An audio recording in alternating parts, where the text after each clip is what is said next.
Jaz sem Brina in sem športnica že vrsto let.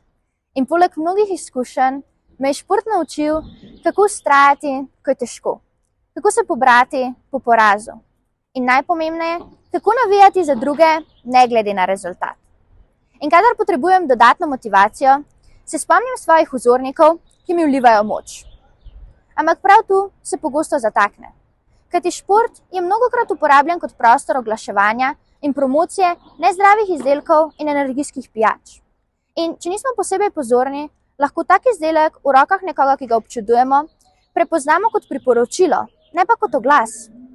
In posebej otroci in mladi to pogostokrat razumemo kot del športnega uspeha ali zdrav življenjski slog, kar pa to seveda ni. Ampak športa ne predstavljajo zgolj profesionalni športniki.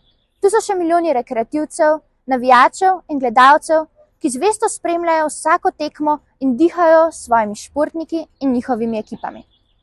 Kajti šport je skupnost, ki je v današnjem svetu, ki se zdi vsak dan bolj razdeljen in ga nenehno pretresajo novi konflikti, pomembnejša kot kadarkoli prej.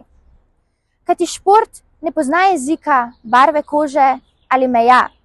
Šport je skupnost, kjer se lahko ljudje iz različnih ozadij in okolij med seboj povezujejo, sodelujejo in spoštujejo. In prav zato sem se odločila pridružiti se globalni kampanji Own Your Game, ker verjamem, da šport ne sme biti uporabljen kot prostor za promocijo in oglaševanje nezdravih izdelkov in energijskih pijač, ampak kot skupnost, ki navdihuje in spodbuja zdrav življenjski slog.